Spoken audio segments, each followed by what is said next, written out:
So, thank you all for coming. We have come to the final session for today.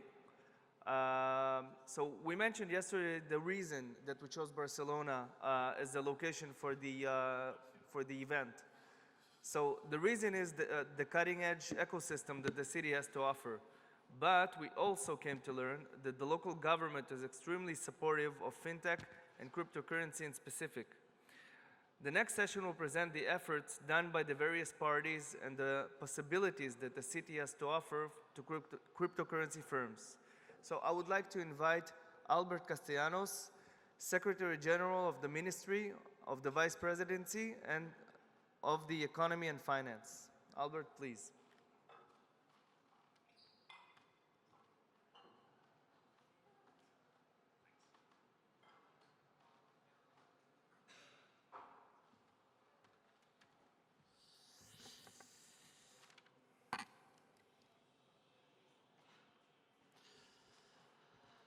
Good afternoon, everyone.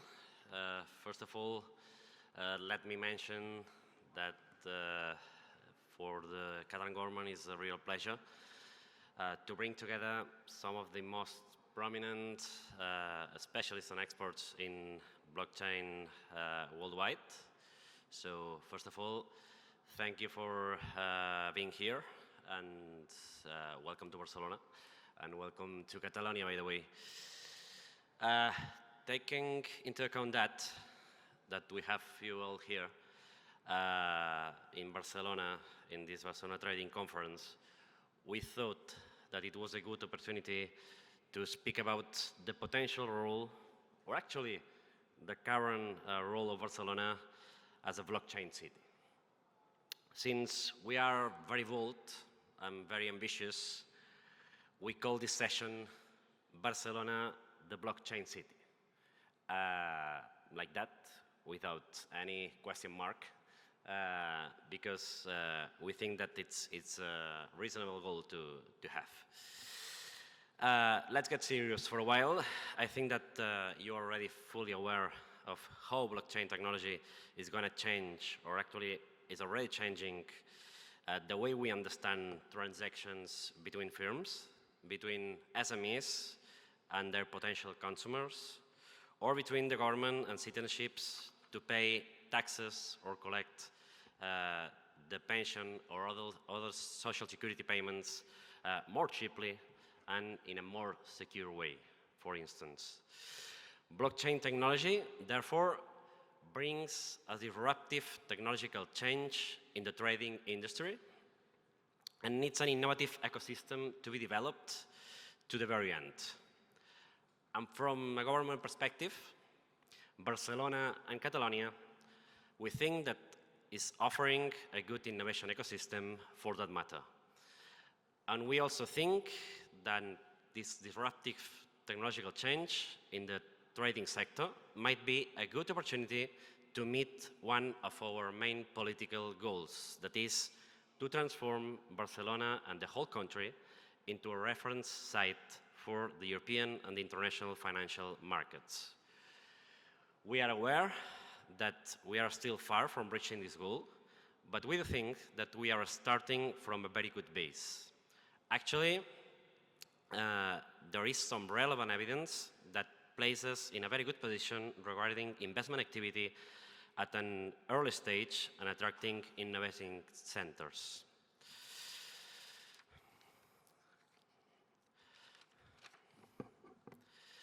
For example, we have been declared in 2004 the main or the first innovative capital according to iCapital prize.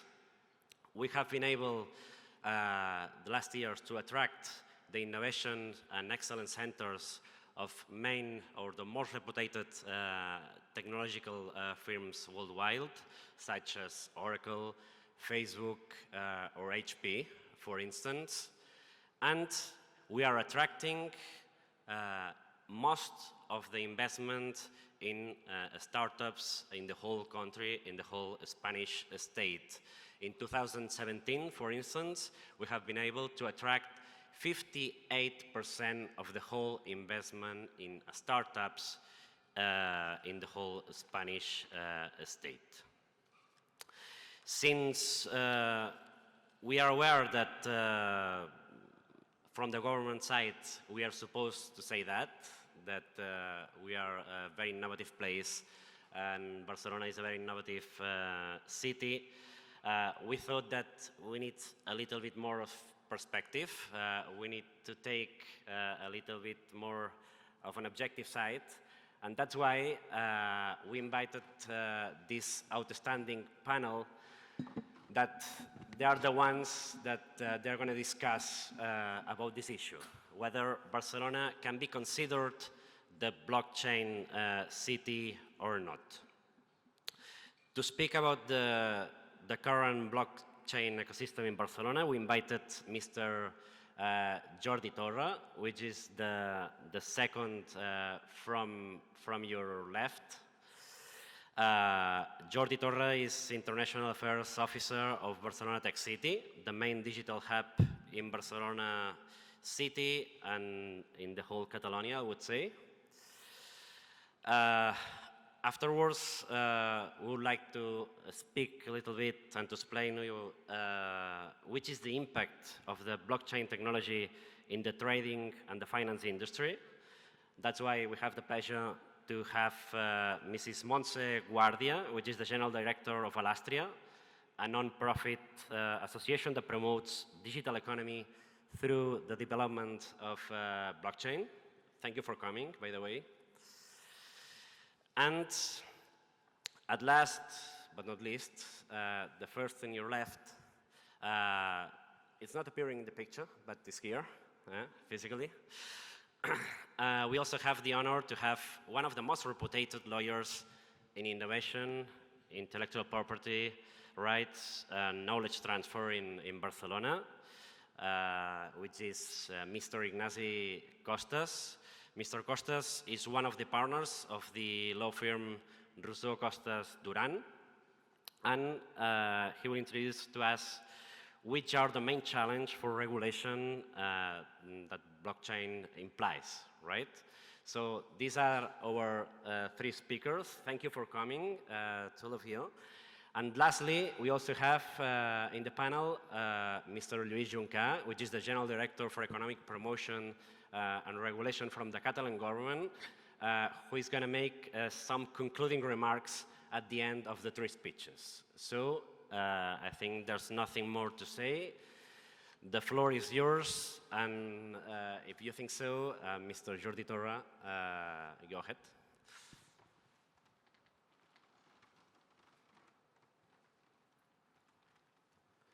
Thank you very much.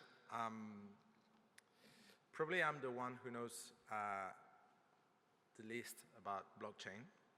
I think we have a big experts just alongside, so I'm gonna lift the further explanation about blockchain for them. But you know, what I know a little, it's because of my job as International Affairs Officer. What I know a little is about the global framework of tech hubs worldwide and where Barcelona fits in.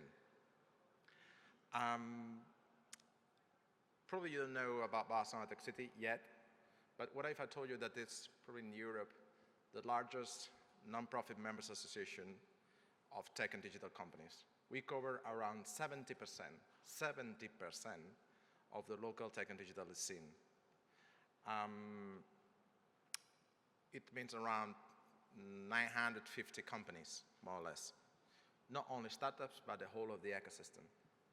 And basically, our main focus and our main mission is to showcase Barcelona as a tech hub internationally. Okay? I don't know if you're aware of the global, at least in Europe, but you know, we are in a very privileged situation. We are in the 5th position after London,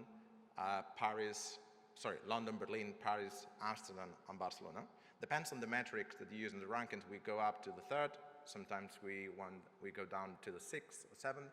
But generally speaking, on average, we are in the top 5. Okay? And this is something that obviously we need to be very proud of. And it's pretty remarkable, taking into account the cities that we are compared to. If you compare Barcelona with the cities I just mentioned, we're not a state capital city. We're not a really financial hotspot. We're not a city that hosts many super powerful, important, remarkable international companies. But there's three things that makes Barcelona exceptional. Is first one, that it's a very entrepreneurial city throughout the history. Not only Barcelona, but Catalonia itself has always been very, very entrepreneurial. So obviously it implies also, or it involves tech and digital endeavors. Secondly, is that it's a massive pool of attraction of international talent, mainly European. So we have local talent plus remarkable international talent. And the third one, and I tell you that because I've seen it myself, because one of my roles at Barcelona Tech City is visiting other tech hubs, mainly in Europe, is that it's a very united and strong ecosystem, very united. All the stakeholders that we take part in this ecosystem are pretty united. If you go to Berlin, or if you go to Paris, or if you go to London, it's much more fragmented. It's much larger tech hub. I'm not going to, sorry to use that word, I'm not going to bullshitting you. It's much larger tech hubs. There's still a gap towards them, but they are much more fragmented. So here, we are rowing all stakeholders in the same direction. And here's where Barcelona Tech City has a predominant role in catalyzing this unity.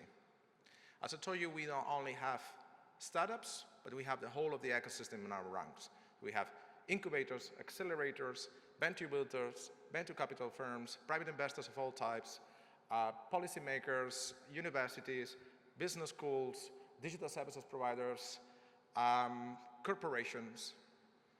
So that's why our main perk that we can offer to our members, the main perk is connection of all these stakeholders. The connection is the main perk that we can offer to our members. And how we do make these connections, because people tend to think that because we are a digital and tech association, all the connections need to be virtual, and that's false. Basically, we organize in our P01 building, that I'm going to tell you later on, but we organize more than 20 activities. So we just sort out a lot of activities to generate these synergies, to make the magic happen.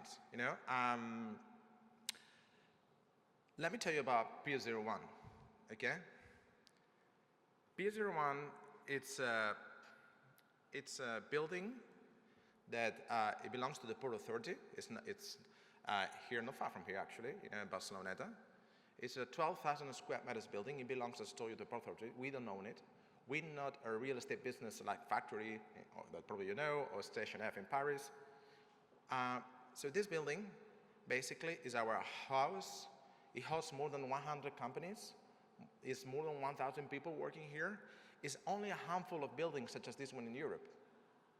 So it's very difficult to find in Europe a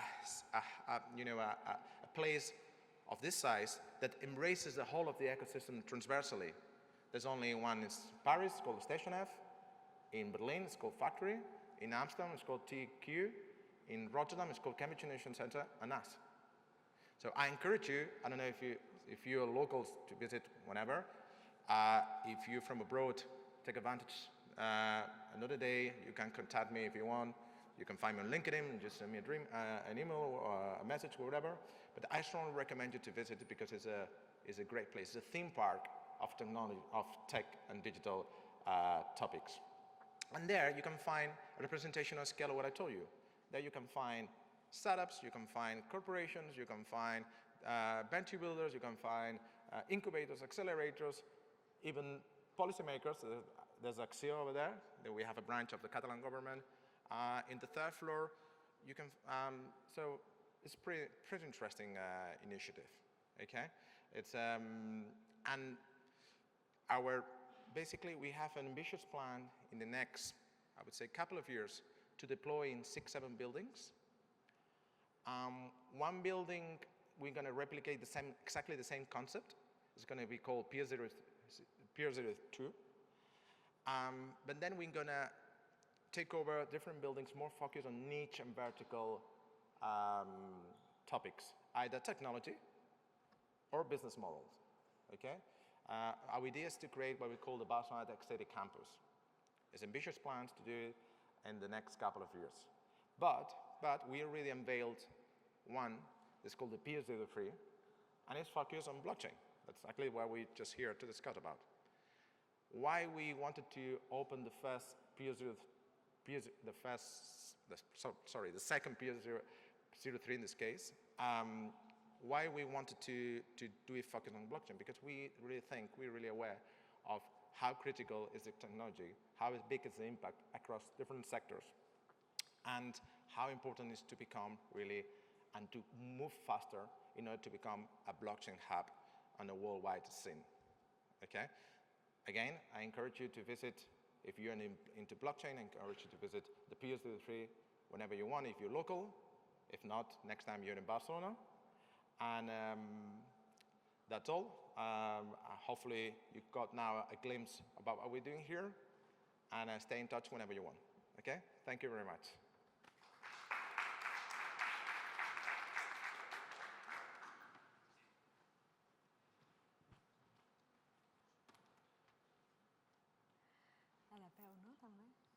Yes, Jordi was telling me that I can walk around. I usually do my speech around walking, and I will tell you why. I will tell you. It's on? Yes, fantastic. So I will tell you why I prefer to be more close to you and be more close to them. It's because I'm going to tell you about something that is present around us, that is the blockchain technology or the decentralized technology or distributed technology or distributed ledger technologies. When we talk about technology, it's something that we don't touch, we don't know, we don't see. It's not something that is an engineering, physical, something that you believe. It's more about believing, because software is all around, but it's not there also. So we don't know yet what software can be done or what has been done. So when we talk about something that is not tangible, also it's something that is moving, like me, no? It's something that is evolving constantly. When you talk about something that is not tangible and moving constantly, you talk about volatility. And in market, in financial market, and I'm going to talk about that, volatility is something that we never like. No? The ones who come from economical background, we don't like things when are too volatile. And that's why we don't like things that are volatile. It's because we think that introduces risk to lose something. No, we always think in losing, not in winning. So I'm going to tell you something. In the 21st century, the reality is that we are in a VUCA, in a volatile, uncertain, ambiguous world. We have not certainty about what will happen tomorrow and what happens before yesterday. But we know one thing, that we are in a information technology age. And something that is not tangible is going to deliver to us something that we need as a human being, that is certainty, is that the things are less volatile. And this is why right now we are focusing in blockchain as a technology that can help us to do things more in a tangible way, in a way that is not visible. So why I'm saying that? Because blockchain technology, being a decentralized technology, is based on measuring. Is based on delivering us things that are called digital identity, things that are identifying one-to-one something physical to something digital, something mathematical. The things that are physical can always be measured, can be translated to numbers. And these numbers that we don't see, that are things that we can write in software, we can do it in a decentralized technology that introduced cryptology and that also introduced decentralized organizations. And that is giving us more certainty that the technology we have right now, that is digital technology that is centralized and is fragmented. We don't know where is the data, we don't know exactly who is creating information, and we don't know who is relating this information to knowledge.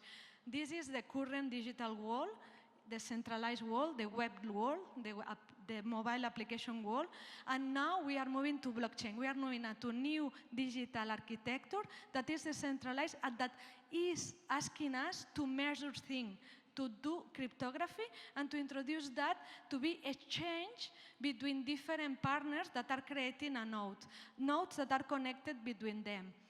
This is blockchain. This is about connecting decentralized information, information that is coming from different people, from different organizations. And when one different organization is exchanging information to another one, that doesn't include trust, but the software introduces the trust thing. So we can be connected to people and to enterprises that we don't know, and financially speaking, we get the trust, the certainty, because the software is there. Imagine what we are doing. We are helping us to reduce volatility, and we are helping us to trust people who is not close to us. So with blockchain and being Barcelona, one of the cities where we have one of the highest hubs in technology, but not just that, in legal approach and also in economical and financial approach to this new technology, being that we can build new business models, new ways to exchange information that financially speaking can help us to reduce risk. And that's something that we are working on with economists and with auditors and with people who is used to report, financially speaking, when something is healthy or not. So we have been moved after 10 years of Bitcoin and been working in cryptocurrencies. We have evolved to being using blockchain, not just because the value of the crypto, but going further, using it for business, for exchanging active, for exchanging things that can be represented physically within the digital world. We use blockchain for mortgages. We use blockchain for exchanging health information. We use blockchain for tracking food. We use blockchain for identifying more than that, for delivering to us an identity. So that for public administration is helping on doing things easier, but for citizens is going to help us, because we are still working on that, to be much more close each other around the world. So we are getting a network that is trustable to do commerce, to do exchange of value within different countries, different cities, and being much more global. So this is why it's so important today to talk about that, and not just from a technical point of view, but more from a financial point of view. We are going to build new economy in blockchain, and how that new economy will be measured and we will report it, we still don't know. So that's the magic. We start building, constructing the new scheme that will be economical reporting, what an ecosystem, because we will not have corporations, we will talk about ecosystems. And here is where I want to introduce Libra, no? What we have been listening about that over the last 2 weeks. No? Libra is the new way for Facebook with other companies to deliver a kind of ecosystem that is reducing volatility. Yes, could be that a solution, but could be others. Others that can be central banks being agreeing a new digital central currency, and moreover, changing once more the way we approach volatility. So I'm going to let my next colleague to talk you about legal, but for me, keep in mind, we are in the middle of economical transition, a financial new way of doing commerce, new way of making value to the assets, a new way to be more connected to really far away providers that could be the last step of the chain. The value chain is much more flat, and that is introducing a new aspect that means wealthness. So think about blockchain technology not as a risky thing, but more as a new way to get more wellness. And how we do that is up to us, is innovation. So still we are building this new wellness way to manage economy. So I think, Ignacio, you will tell us the rules for that. Thank you.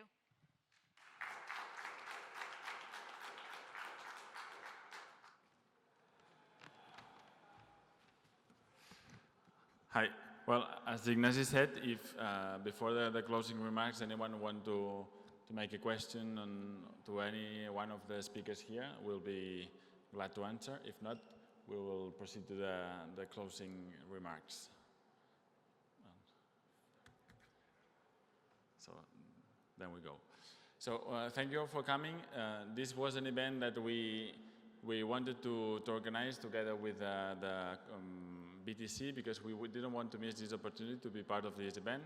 It is the first time they organized this event in Barcelona, and we as a Catalan government we wanted to participate in it because we, as Jordi explained at the beginning, we are making a lot of effort to position Barcelona and Catalonia as one of the main tech and innovation hubs in Europe and in the world.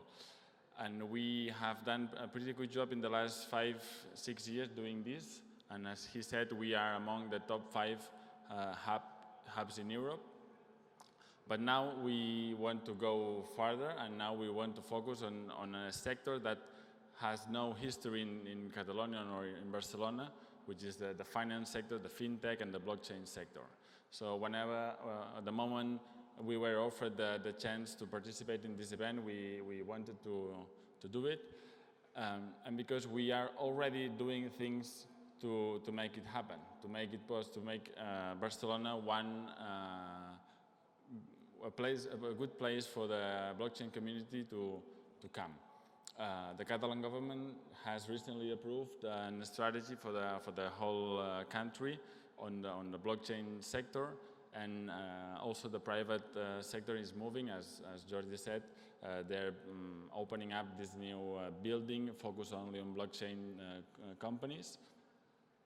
So as we like to say, that the magic is happening again. We did a good job in the tech and innovation sector as a whole, and now we want to focus also on the finance and blockchain and fintech sector.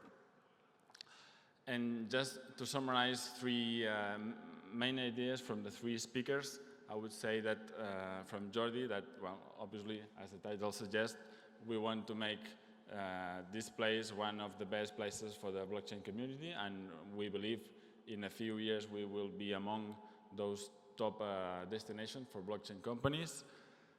From Alastria and from Montse Guardia, I would remark what she said, that the blockchain technology is going to give more confidence or is able to provide or to reduce volatility and risk from an economy or from a world which seems to go to these VUCA goals, no? Where there's more uncertainty, more instability.